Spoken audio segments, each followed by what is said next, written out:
In einem kleinen Dorf, versteckt zwischen grünen Hügeln und einem dichten Wald, lebte ein alter Uhrmacher namens Herr Zeitmann.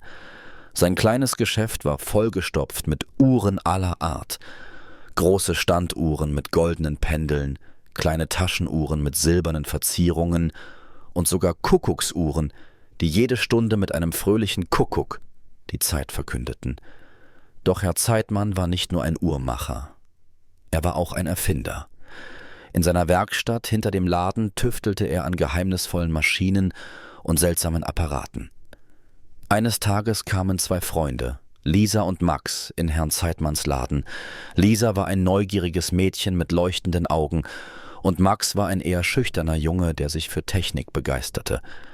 Sie hatten von Herrn Zeitmanns ungewöhnlichen Erfindungen gehört und wollten unbedingt einen Blick in seine Werkstatt werfen.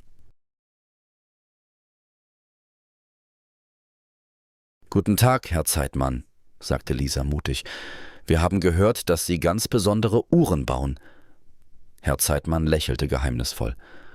»Oh ja, meine Lieben, ich baue Uhren, die nicht nur die Zeit anzeigen, sondern auch die Zeit verändern können.« Lisa und Max staunten.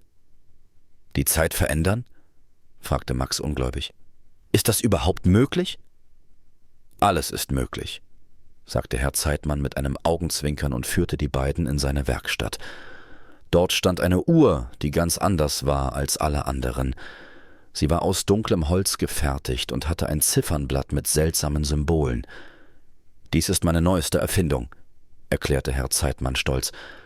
»Eine Zeitmaschine.« Lisa und Max konnten ihren Augen kaum trauen. »Können wir damit wirklich in die Vergangenheit reisen?« fragte Lisa aufgeregt.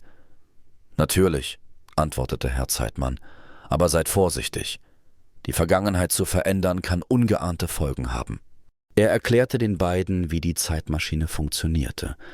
Man musste einfach das gewünschte Jahr auf dem Ziffernblatt einstellen und den großen silbernen Knopf drücken. Lisa und Max waren so fasziniert, dass sie sofort eine Reise in die Vergangenheit unternehmen wollten. Sie entschieden sich für das Jahr 1880, um zu sehen, wie das Leben in ihrem Dorf vor über 100 Jahren aussah. Mit einem lauten Surren und einem hellen Blitz wurden Lisa und Max in die Vergangenheit katapultiert. Lisa und Max fanden sich auf einer staubigen Straße wieder. Die Häuser waren aus Holz und Lehm gebaut und Pferdekutschen fuhren anstatt Autos durch die Straßen. Die Menschen trugen lange Kleider und Hüte und die Kinder spielten mit Holzspielzeug auf der Straße. Alles sah so anders aus als in ihrer Zeit. »Unglaublich«, flüsterte Lisa. »Es ist, als wären wir in einem Film gelandet.« »Schau mal«, rief Max und zeigte auf einen Jungen, der einen Reifen mit einem Stock durch die Straße trieb. »So haben Kinder früher gespielt.« Neugierig erkundeten sie das Dorf. Sie sahen Frauen in langen Röcken, die Wasser aus einem Brunnen holten, und Männer mit Bärten, die Pferde vor ihre Kutschen spannten. In einer Bäckerei roch es verführerisch nach frischem Brot, und aus einem Gasthaus klang laute Musik und fröhliches Lachen. Plötzlich hörten sie einen Schrei. Ein kleines Mädchen stand weinend mitten auf der Straße. »Ich habe meinen Teddy verloren«, schluchzte sie. Lisa und Max fühlten sich sofort mit dem Mädchen verbunden. »Wir helfen dir beim Suchen«, sagte Lisa freundlich. Gemeinsam suchten sie nach dem Teddy. Sie schauten unter Kutschen, hinter Bäumen und in den Gärten der Häuser. Endlich entdeckte Max den Teddy unter einer Bank. Das Mädchen war überglücklich und bedankte sich überschwänglich bei Lisa und Max. »Wie heißt du denn?« fragte Max das Mädchen. »Ich heiße Emma«, antwortete sie und lächelte.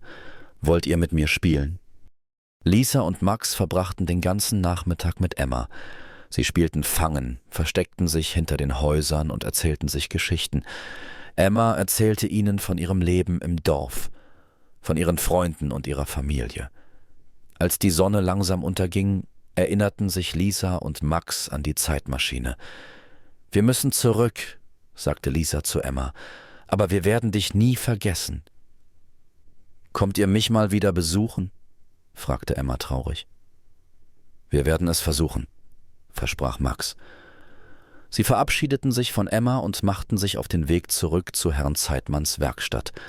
Dort angekommen, stellten sie die Zeitmaschine auf das Jahr 2022 ein und drückten den silbernen Knopf. Mit einem lauten Knall waren sie zurück in ihrer eigenen Zeit. Zurück in ihrem Dorf fühlten sich Lisa und Max seltsam. Irgendetwas war anders. Die Straßen kamen ihnen breiter vor, die Häuser höher und die Menschen benahmen sich irgendwie anders. Sie gingen schneller, redeten lauter und wirkten gestresster. »Was ist denn hier los?« fragte Lisa verwirrt. »Ist das überhaupt noch unser Dorf?« Max zuckte mit den Schultern.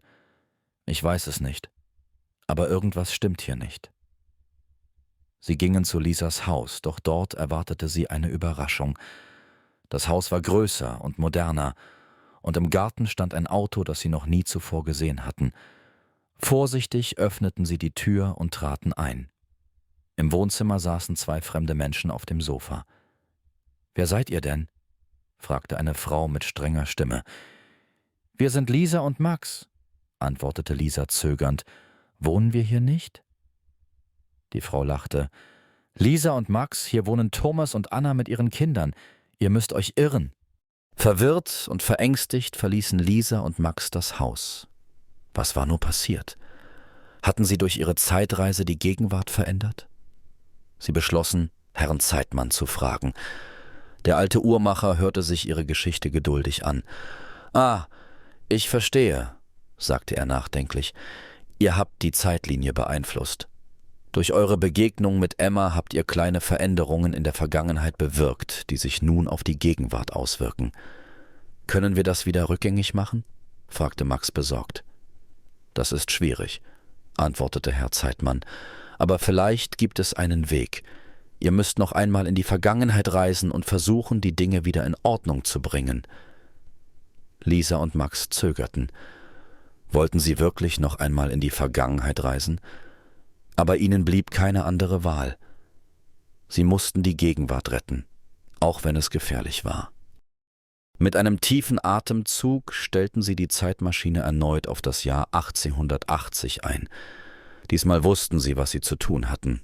Sie mussten Emma finden und sicherstellen, dass alles so geschah, wie es ursprünglich geschehen sollte.